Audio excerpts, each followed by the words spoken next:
যে কোনো মানুষের মনের ভিতরে অনেক কষ্ট, অনেক কথা জমে থাকলে একটু ক্লু পেলেই ওই কথাগুলো বের হয়ে আসে। নমস্কার, আমি স্বপ্না। দেশ এবং দেশের বাইরে যে যেখান থেকে ভিডিওটি দেখছেন আপনাদের সবাইকে অনেক অনেক শুভেচ্ছা। স্বপ্নাস ব্লগে সবার আমন্ত্রণ। রান্না বসিয়ে দিলাম। সরিষার তেল গরম হলে আলুর পরিমাণ লবণ দিয়ে আলুগুলো দিয়ে দিলাম। ঢেকে ঢেকে লাল লাল করে আলুগুলো খুব সুন্দর মতো ভেজে নেব, ভাজাতেই যেন সিদ্ধ হয়ে যায়। আলু ভাজা হয়ে গেলে কড়াইতেই সাইড করে কপিগুলো দিয়ে দেব। এতে করে আলুর গায়ের তেলটা কড়াইতেই থেকে যাবে।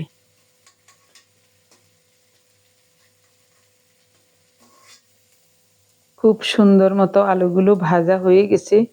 কপি ভাজার জন্য আরও একটু তেল দিলাম। কপির পরিমাণ লবণ দেব। এটাকেও নেড়ে চেড়ে আলুর মতোই ঢেকে ঢেকে খুব সুন্দর মতো ভাজা করে নেব। হাফ চা চামচ হলুদ দিয়ে ঢেকে রান্না করব 2-3 মিনিট। এরপর দেখছি কপিগুলো প্রায় সিদ্ধ হয়ে গেছে, আর ঢাকা দেব না। এখন শুধু নেড়ে চেড়ে একটু লালচে করে ভেজে নেব। ঢাকা দিলে কপিগুলো বেশি সিদ্ধ হয়ে ভেঙে যাবে। কপিগুলো উঠিয়ে নিয়েছি। এখন সরিষার তেলে কালো জিরা ফোড়নে দিলাম। কালো জিরাটা একটু ভাজা হলে ছেঁচে রাখা রসুন দেব। রসুনটাকে লালচে করে ভেজে নিয়ে শিম আর গাজর দিয়ে দেব। শিম আর গাজরের পরিমাণ লবণ হলুদ দিয়ে ঢেকে রান্না করেছি 3-4 মিনিট।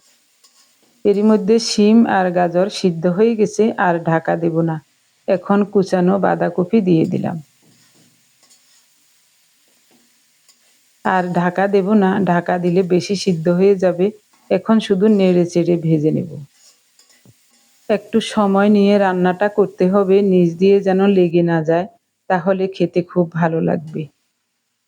দিয়ে দিলাম ভেজে রাখা আলু আর ফুলকপি। সব মিলিয়ে আরও 5-6 মিনিট রান্না করব এভাবে নেড়ে চেড়ে। চুলার তাপটা মিডিয়াম রেখেছি, বেশি তাপ হলে আবার লেগে যেতে পারে। নামানোর আগে কুচানো ধনেপাতা দিলাম। গত পরশুদিন সরিষা ফোড়নে দিয়ে এই ধরনের একটা ভাজা করেছিলাম, সবজি ভাজা। ওই ভিডিওটা দেখে একজন দিদি কমেন্টস করেছিলেন, কালো জিরা আর রসুন ফোড়নে দিয়ে সবজি ভাজা করে দেখবেন, খুব ভালো লাগবে। তাই আজ রসুন ফোড়নে দিলাম, কীরকম হয় খেয়ে দেখব। বাটা মাছের ঝাল রান্না করব। সরিষার তেল গরম হলে মাছে হলুদ লবণ মাখিয়ে জিরা ফোড়নে দিয়ে মাছগুলো ছেড়ে দিচ্ছি। লাল লাল করে ভেজে নেব। এগুলি নিতান্তই আমার নিজস্ব রান্না। আমি প্রায় সময় শর্টকাটে এই রান্নাগুলি করি, অনেক ভালো লাগে খেতে। তাই দেখে আপনারাও এভাবে অনেকেই রান্না করছেন, বলছেন অনেক ভালো লাগছে। তাই আমার নিজেকে অনেক ধন্য মনে করছি। একটু বেশি করে পেঁয়াজ, কাঁচামরিচ, টমেটো কুচিয়ে নিলাম। এরপরে স্বাদ মতো লবণ, হাফ চা চামচ হলুদ, 1 চা চামচ গুঁড়ো মরিচ দিয়েছি। একটা পেঁয়াজ গোটা রয়ে গেছে। এবার হাত দিয়ে মশলাটাকে কষলিয়ে পেঁয়াজগুলোকে একটু নরম করে মাখিয়ে নেব। মাছগুলো লাল লাল করে ভাজা হলে মাছের উপর দিয়ে মশলাটা বিছিয়ে দেব। এরপর চুলার তাপটা কমিয়ে ঢেকে রান্না করব 5-6 মিনিট। এরপরে ঢাকা উঠিয়ে উল্টে পাল্টে খুব সুন্দর মতো কষিয়ে নেব, যতক্ষণ পর্যন্ত পেঁয়াজ টমেটো গলে না যায়। তারপরে ফোটানো গরম জল দিয়ে মাখো মাখো করে ঝাল রান্না করব। এভাবে যে কোনো মাছ রান্না করলে আমাদের কাছে খুবই ভালো লাগে।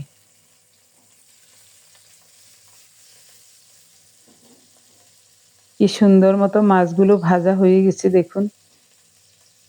আপনি যদি এই প্রথম আমাদের ভিডিওটি দেখে থাকেন, সম্পূর্ণ পর্বটি দেখার পর যদি একটু ভালো লাগে, আমার অনুরোধ রইল চ্যানেলটি সাবস্ক্রাইব করে আপনার মূল্যবান মন্তব্যটি লিখে জানাবেন। ফেসবুক থেকে ভিডিওটি দেখে থাকলে পেজটি ফলো, লাইক, শেয়ার করে আপনার মূল্যবান মন্তব্যটি লিখে জানাবেন। যে কোনো গঠনমূলক মন্তব্য করতে পারেন, কোনো সমস্যা নাই। আমি আপনাদের সকল মন্তব্যের উত্তর দেব। মাছগুলো লাল লাল করে ভাজা হলে মশলাটা দিয়ে ছড়িয়ে ঢেকে দিলাম। এদিকে দেখুন পাঁচমিশালি সবজি ভাজাটা কত সুন্দর লাগছে দেখতে। আজই প্রথম রসুন দিয়ে পাঁচমিশালি সবজি ভাজা করলাম। কেমন হয়েছে খাওয়ার সময় বলবো। ৫-৬ মিনিট ঢেকে রান্না করেছিলাম, উল্টিয়ে দিচ্ছি। দেখুন মাছগুলো আরও ভাজা ভাজা হয়ে গেছে আর মশলাটাও ভাজা হয়ে আসছে, উল্টিয়ে দিয়েছি। আবারও ঢেকে ৪-৫ মিনিট রাখবো যেন পেঁয়াজ টমেটো খুব সুন্দর মতো ভাজা ভাজা হয়ে যায়, পুড়ে যেন না যায় সেটাও খেয়াল রাখবো। ৫-৬ মিনিট ঢেকে রান্না করার পর পেঁয়াজ টমেটো গলে যাচ্ছে। এখন ফোটানো গরম জল দেব। আমরা ৩ জন মানুষের জন্য অল্প রান্না করছি, তাই এভাবে করছি। বেশি হলে তখন মাছগুলো আগে ভেজে উঠিয়ে রেখে এরপর মশলা কষিয়ে তারপরে ঝোল দিয়ে মাছ দিয়ে মাখো মাখো করে রান্না করলে মাছগুলিও ভাঙবে না, দেখতেও ভালো লাগবে, তবে স্বাদ একই রকম হবে। ২-৩টা কাঁচামরিচ ভেঙে দিলাম। আবারও ঢেকে রান্না করব ২-৩ মিনিট। এই সুযোগে আমি হলুদ বেটে নেই। হলুদ চা তৈরির জন্য আগেই হলুদটা ধুয়ে কুচিয়ে পাটার উপর রেখেছিলাম। ২০-২৫টা গোলমরিচও ধুয়ে রেখেছিলাম, এখন বেটে নিচ্ছি। রান্নার ফাঁকে ফাঁকে ছোট ছোট কাজগুলো সেরে নিলে একই সময়ে সব কাজ সমাধা হয়ে যায়। উনি বাইরে গিয়েছেন, একটু আসার আগেই হলুদটা বেটে রেডি করে রাখবো। চলে আসছেন মনে হয়, দরজা খোলা তারপরেও কলিং বেল দিচ্ছেন। দরজা তো খোলাই। কি আনছো আবার? কি মাছ? হ্যাঁ, ৫ মিশালি মাছ নি?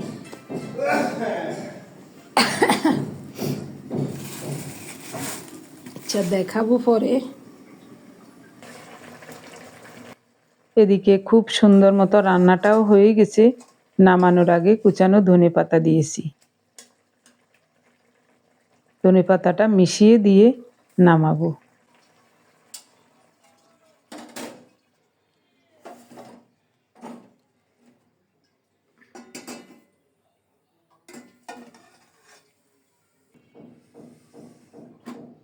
বাটা মাছের ঝাল নামিয়ে নিলাম।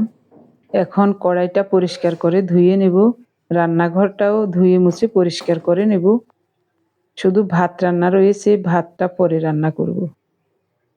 আপনারা যারা নিয়মিত আমাদের ভিডিওগুলি দেখেন, আপনারা অবশ্যই দেখেছেন ৬ দিন আগে আপেল সিডার ভিনেগার তৈরির জন্য প্রসেস করে রেখেছিলাম। এই জিনিসটা একদিন পর পর একটু নাড়া দিয়ে রাখতে হয়, না হয় উপরের আপেলগুলোতে ফাঙ্গাস পড়ে যায়।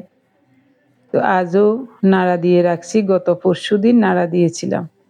দেখুন কত সুন্দরভাবে আপেল সিডার ভিনেগার তৈরি হচ্ছে। ভিনেগার যেদিন তৈরির প্রসেস করেছিলাম ওই দিন ৩ চামচ গুড় দিয়েছিলাম। ৭ দিন পর আবার ৩ চামচ গুড় দেব। ১৫ দিন পর আবার ৩ চামচ গুড় দেব। ২১ দিন পর এটা সিডারটা ছেঁকে আলাদা করে আপেলগুলো ফেলে দেব। সব কিছু আপনাদের সাথে শেয়ার করব। পরে সম্পূর্ণ ভিডিওটা একদিন শেয়ার করব আপনাদের সাথে। এই কাঠিটা শুধু ভিনেগার তৈরিতে ব্যবহার করি। এটা নিয়েছি ভিনেগার তৈরির জন্য, এটা অন্য কোনোভাবে ব্যবহার করি না। আজও ধুয়ে রেখে দেব। একদিন পর পর ভিনেগারটা নেড়ে দিতে হবে। আবারও ঢেকে ওভাবেই রেখে দিচ্ছি। একটা পরিষ্কার সুতির কাপড় দিয়ে ঢেকে দিলাম। এরপরে উপর দিয়ে ওই ঢাকাটা শুধু শো রেখেছি। বয়মটা একটু গরম জায়গায় রাখতে হবে, তাই রান্নাঘরের এই কোণেই রেখে দিলাম।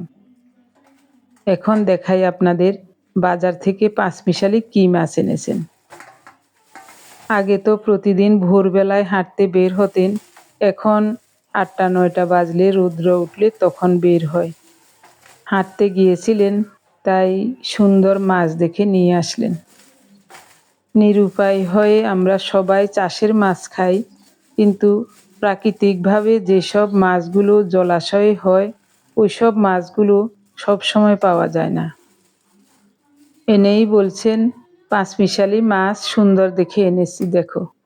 দেখা যাচ্ছে বেশিরভাগ হলো মেনি মাছ আর ট্যাংরা মাছ, সাথে ফলি মাছও আছে ৩-৪টা, টাকি মাছ, ২-৩টা পুঁটি মাছ, এটা হলো বাসা মাছ, বিভিন্ন ধরনের মাছ আছে। বলেছে পাঁচমিশালি মাছ, মনে হচ্ছে আরো বেশি হবে। মাছগুলো তাজাই দেখা যাচ্ছে। ৩-৪টা ছোট বাইং মাছও দেখা যাচ্ছে। বাইং মাছগুলো পার্থকে ভাজা করে দেব। বাইং মাছের ভাজা খেতে অনেক ভালো লাগে, মচমচে করে ভাজা করলে চিংড়ি মাছের মতো স্বাদ লাগে খেতে। এখানে ১ কেজির বেশি আছে মাছ। যে কোনো মাছ বিক্রেতা হোক বা সবজি বিক্রেতা হোক, ওদের একটা চালাকি আছে, পাল্লাতে যা উঠাবে তাই দাম করবে। আমি যদি বলি ১ কেজি নেব, বলছে অল্প একটু বেশি আছে, এত টাকা দাম হয়েছে নিয়ে যান। এভাবে করে সবজিও বিক্রি করে। এরই মধ্যে অনেক সময় পার হয়ে গেল। সব কিছু গুছিয়ে এখন দিনের ৩:৩০ বাজে, আমরা দুপুরের খাবার খেতে বসলাম। আগের দিনে থালা ছিল বড় বড়, ভাতও বেশি খেত।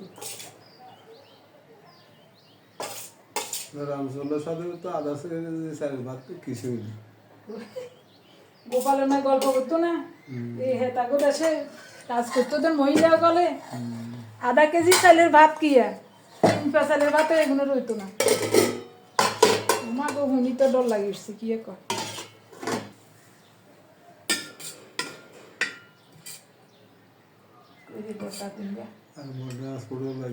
ছোট্ট গাই দুটো মারে তাই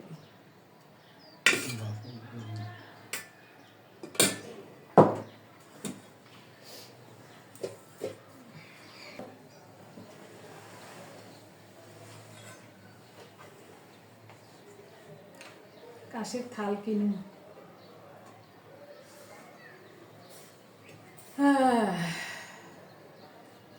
দাঁত থাকতে দাঁতের মর্যাদা মানুষে বুঝে না। যেমন আমরা কত সুন্দর কাঁসের থাল আর বাবা দিছে দেন, এখানে কাঁচা কত এরকম ওষা ওষা ছিল, এত বড় বড় থাল, কোনোদিন ভাত খাইলাম না। কিনলে যে দমদম অল্পে তুলে দিলে কইতাম মারতাম না।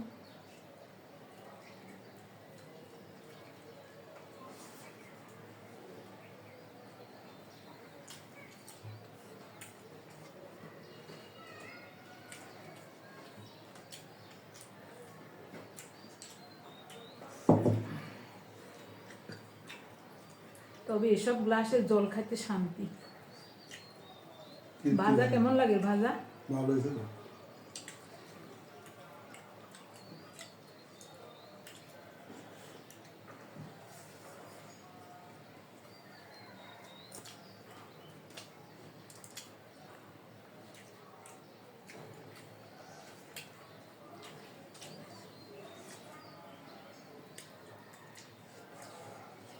ঘটি আছে আমার বাবা দিছে বিয়ের সময়, কাঁসার ঘটি, কত বড় ঘটি আছে, আর কিচ্ছু নেই, শেষ।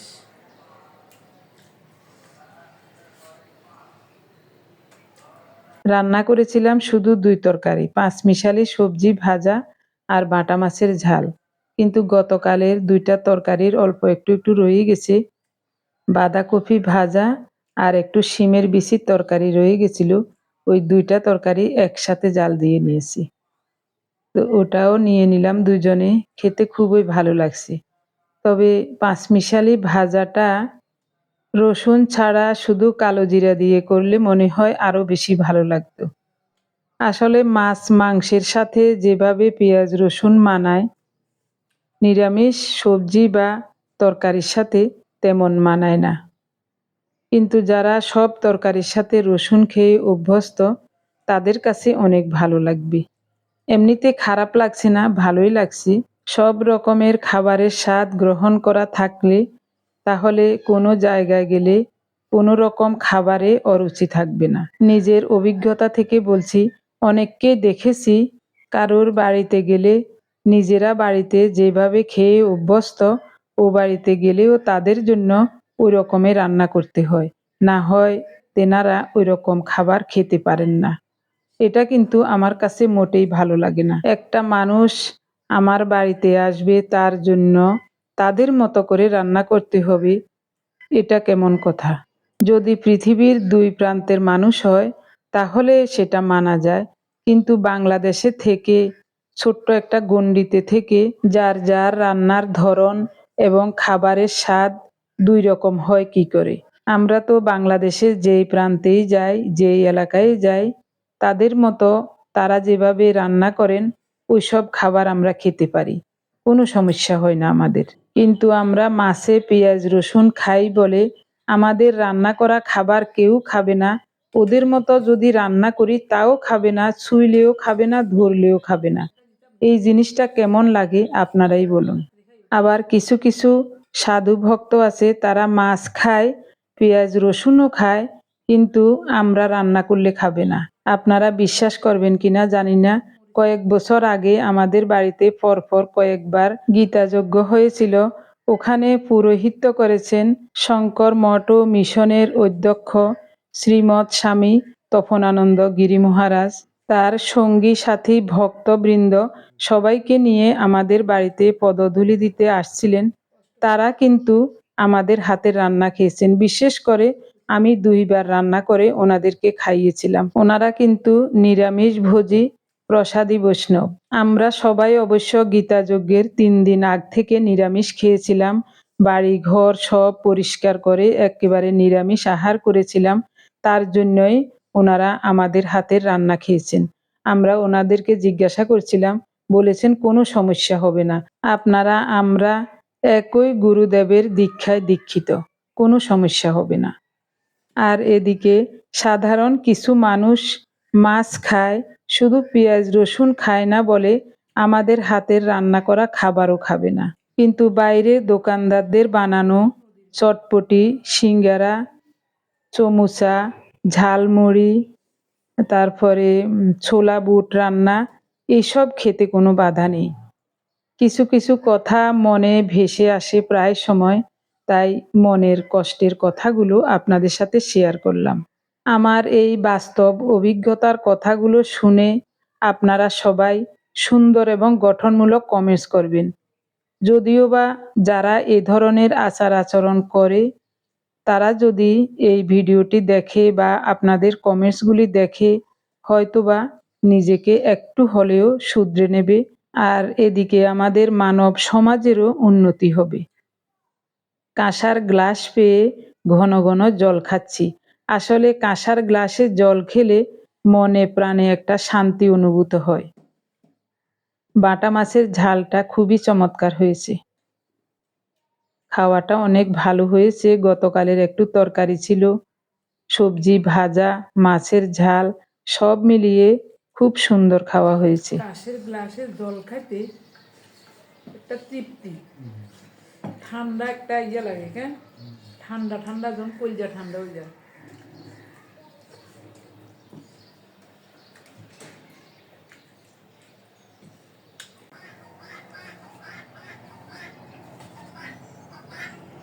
শুকিয়ে গেল ও মারে, মাথা মাথা কি চুলাই গেছে নি? কোনো মাথা চুলাই নত। পাঁচমিশালি মাছের সাথে 2টা মাছ একটু নরম টাইপের ছিল। এটা হলো মেনি মাছ, এটা হলো ফলি মাছ, আরেকটা আছে বাটা মাছ। বাটা মাছটা আগের দিনের। তো 3টা মাছে একটু নরম থাকাতে এগুলো কেটে ধুয়ে পরিষ্কার করে রশি বেঁধে আমি রোদ্রে শুকিয়ে নিচ্ছি শুটকির জন্য। এগুলো শুটকি খেতে খুবই ভালো লাগবে। সবাই ভালো থাকুন, দেখা হবে আগামী পর্বে।